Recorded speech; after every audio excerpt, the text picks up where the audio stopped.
नमस्कार, मैं शंभू कुमार सिंह और आप देख रहे हैं सदस्यक। आज की जो सबसे बड़ी खबर है, सोशल मीडिया पर खबर है, वो अर्नब गोस्वामी की गिरफ्तारी है। इस देश की विडंबना देखिए, इस देश में सवर्णों को कितना प्रिविलेज है वो देखिए। कन्हैया पर गलत या सही आरोप लगे गिरफ्तारी हो तो वो नेता हो जाते हैं। अर्नब गोस्वामी पर सही हो गलत हो वो गिरफ्तारी होती है तो वो नेता हो जाते हैं, सब उसके बारे में बात करते हैं। लेकिन ये प्रिविलेज इस देश के SC ST OBC और माइनॉरिटी को नहीं है। प्रशांत कनौजिया की गिरफ्तारी होती है, कोई बात करता है क्या? यूपी में नमक रोटी की खबर दिखाने वाला एक OBC पत्रकार की गिरफ्तारी होती है, कोई बात करता है क्या? तो ये SC ST OBC minority Bahujan Samaj को सोचना पड़ेगा कि आप बोलने की ताकत कितनी बड़ी ताकत होती है, मीडिया की ताकत कितनी बड़ी ताकत होती है, लिखने पढ़ने की ताकत कितनी बड़ी ताकत होती है। सोचिए, आज अर्नब गोस्वामी की चर्चा पूरे देश में है, प्रशांत कनौजिया की नहीं हुई, रोहित वेमुला की नहीं हुई, पायल तड़वी की नहीं हुई। वो तो सोशल मीडिया पर कुछ लोगों ने लिखना बोलना आप शुरू किया, इसलिए आपकी खबरें पहुंच रही है, आपकी बातें हो रही है। तो जो लोग भी कहते हैं कि मीडिया से क्या होता है, बोलने से क्या होता है, लिखने से क्या होता है, उनको समझना चाहिए। आज हम बाबा साहेब, फूले, पेरियार, इनको अगर जान पा रहे हैं तो उनके लिखने की वजह से, बोलने की वजह से। तो कम्युनिकेशन एक बड़ा हथियार होता है। अब आते हैं अर्नब गोस्वामी के मामले पर। मेरा बहुत इंटरेस्ट नहीं है, ये चोर चोर मौसेरे भाई हैं, इनका कुछ नहीं हो सकता। यही अर्नब गोस्वामी आज बीजेपी के साथ हैं, कल कांग्रेस की सरकार आएगी तो कांग्रेस के साथ हो जाएंगे। सुधीर चौधरी के साथ मैंने लंबा काम किया, सुधीर जब तक कांग्रेस की सरकार थी कांग्रेस के साथ थे, बीजेपी आ गई तो बीजेपी के साथ हो गए। लेकिन SC ST OBC माइनॉरिटी को सोचना पड़ेगा कि आपके मुद्दों पर कौन बात कर रहा है। बिहार में चुनाव हो रहा है, तमाम लोग राजनीति पर बात कर रहे हैं, लेकिन क्या कोई SC ST OBC माइनॉरिटी के मोहल्ले में जा रहा है, उनकी दुख तकलीफ को दिखा रहा है? क्या आपको कोई झकझोर रहा है? लेकिन नहीं, आपको सिर्फ लगता है कि बीजेपी के खिलाफ बात करने वाला वो SC ST OBC माइनॉरिटी आपका हितैषी है, तो आप गलतफहमी में हैं। इस देश में 40 साल कांग्रेस रही है, बाद में बीजेपी अभी आई है। जो बीजेपी कर रही है वो कांग्रेस की ही देन है। आपको समझना पड़ेगा कि आपके आरक्षण के मुद्दे पर, आपके पढ़ाई लिखाई के मुद्दे पर, आपकी गरीबी के मुद्दे पर कौन बात कर रहा है। मैं कुछ मामले बता दूं। अर्नब गोस्वामी को पत्रकारिता के चलते गिरफ्तारी नहीं हुई है, किसी खबर को लेकर नहीं गिरफ्तारी हुई है। उन पर सुसाइड करने के लिए उकसाने का आरोप है, उनकी वजह से किसी ने सुसाइड किया था, सुसाइड नोट छोड़ा था, उस वजह से उनकी गिरफ्तारी की गई। 2 साल पहले का मामला। अब ये मत कहिएगा कि इस पर गिरफ्तारी गलत है। रिया याद है, रिया सुशांत सिंह मामले में रिया जेल गई, उसमें सुसाइड नोट भी नहीं था, अर्नब ने उसको मुद्दा बनाया, रिया जेल गई। लेकिन रिया और सुशांत में, रिया और अर्नब में फ़र्क है। रिया चक्रवर्ती जेल गई, उनके चेहरे पर सिकन नहीं था, उनके साथ कोई सरकार नहीं खड़ी थी और वो बहादुरी से जेल गई, जमात मिला। अर्नब ने कल जिस तरह से नाटक किया है, अब मुझे पता चल रहा है कि जो लोग, योगी आदित्यनाथ की तस्वीर याद है कैसे संसद में फूट फूट कर होते थे, जो आज पुलिस का दुरुपयोग कर रहे हैं। तो मैं फिर कह रहा हूँ, इस देश का जो जनरल कैटेगरी का आदमी है, जो जातिवादी, मनुवादी, सब ब्राह्मणवादी है, उसने सिर्फ अत्याचार किया, अत्याचार सहा नहीं है। जिस दिन उन पर अत्याचार होगा ना, तब उनको पता चलेगा कि अत्याचार क्या होता है। जो योगी आज यूपी पुलिस के नाम पर तांडव कर रहे हैं, 40 से ज़्यादा पत्रकारों के अब तक FIR हो चुके हैं। ये मैं नहीं कह रहा हूँ, उनका एक पूर्व मंत्री कह रहा है, पार्टनर था उनका, सुहेल देव पार्टी के जो है राजभर कह रहे हैं। सोचिए किस तरह के हालात हैं। आप सोचिए कि अर्नब गोस्वामी ने किस तरह से अपने आप को बचाने की कोशिश की, और किस तरह से लोग कह रहे हैं कि अगर अर्नब गोस्वामी की पत्रकारिता के लिए गिरफ्तारी हुई है, पत्रकारों पर हमला है, तो बीजेपी के लोग क्यों धरना प्रदर्शन कर रहे हैं? गृह मंत्री का ट्वीट आ रहा है। लेकिन बहुजन समाज को अपने मुद्दे पर बने रहना चाहिए। उनके लिए न कन्हैया मुद्दा था, न अर्नब मुद्दा था।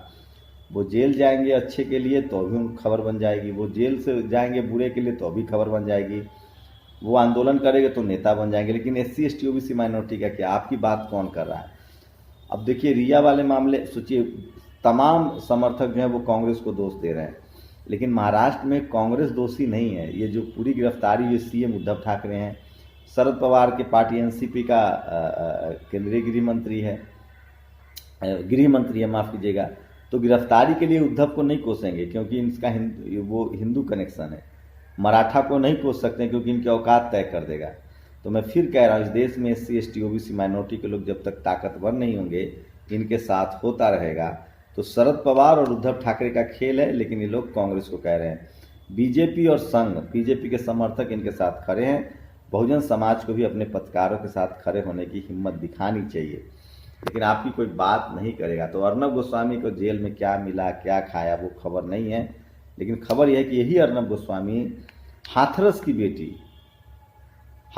बेटी का जिस तरह से गैंगरेप हुआ, जिसकी हत्या कर दी गई, उसके लिए ये किस तरह से बैटिंग कर रहा था और किस तरह से ये सरेआम कह रहा था कि जो लोग आरोपी हैं वो निर्दोष हैं। ये वही अर्नब गोस्वामी है। और मीडिया की ताकत समझिए आप लोग, तो ये आपको ताकत बढ़ाना पड़ेगा। कुछ खबरें अमेरिका से आ रही है, मुझे वो भी बहुजन समाज के लिहाज से बहुत इंपॉर्टेंट नहीं है, लेकिन दुनिया की राजनीति आपको पता होनी चाहिए। जो बिडेन चुनाव जीत रहे हैं और उसकी वजह है बराक ओबामा का जो अपनी विश्वसनीयता है, जो क्रेडिबिलिटी है, उसकी वजह से जो बिडेन चुनाव जीत रहे हैं और ट्रंप हार रहे हैं चुनाव। लेकिन सोचिए वहाँ भी ईवीएम की गड़बड़ी का आरोप लग रहा है, माफ़ कीजिएगा, वोट में गड़बड़ी का आरोप लग रहा है, वहाँ ईवीएम नहीं है। सोचिए भारत में ईवीएम से चुनाव होता है और किस तरह के लोग हैं यहाँ, कितनी गड़बड़ियाँ होती होंगी। मैंने सुना है कि दूसरे फेज में ईवीएम लड़कों ने हैक कर दिया और दूसरी पार्टी को वोट दे के दिखा दिया।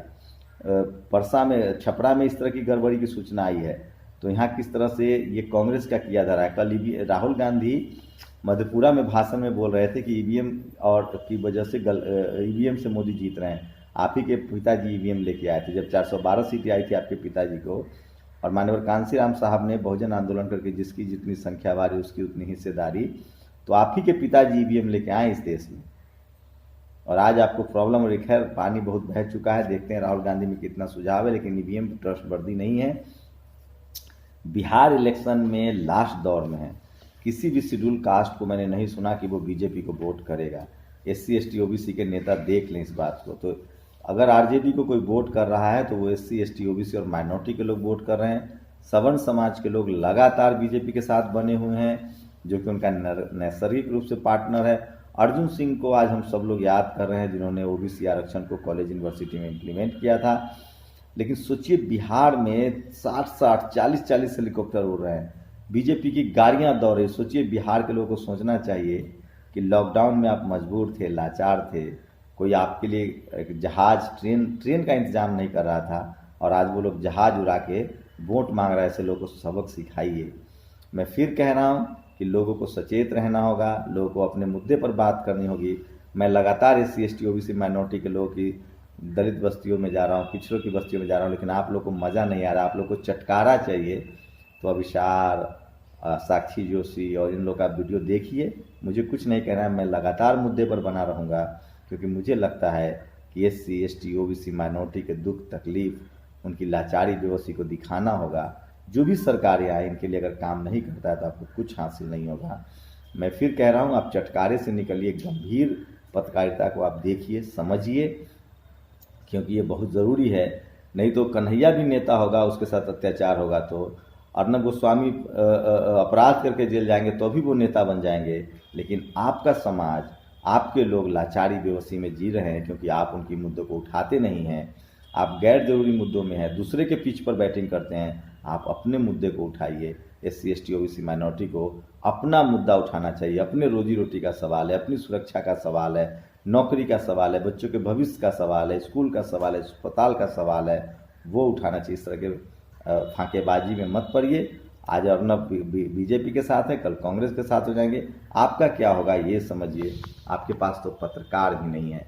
तो ये कुछ बड़ी खबरें थी जो मैं आपको बता रहा था। और बिहार में तय है कि बिहार बड़े बदलाव की तरफ बढ़ रहा है। नतीजे 10 को आएंगे। जिस तरह से अमेरिका में आप सोचिए कि जो ट्रंप को लोग 5 साल नहीं बर्दाश्त कर पाए, श्वेतों ने उनके खिलाफ वोट किया है।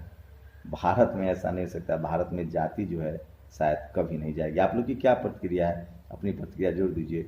शुक्रिया। नेशनल दस्तक की आपसे गुजारिश है कि अगर इसको बचाना चाहते हैं तो नेशनल दस्तक को सब्सक्राइब करने के लिए रेड कलर के सब्सक्राइब बटन को दबाएं, फिर बेल आइकन की घंटी दबाएं। नेशनल दस्तक को बचाने के लिए बहुत जरूरी है कि हर खबर को शेयर करें, लाइक करें, कमेंट जरूर करें।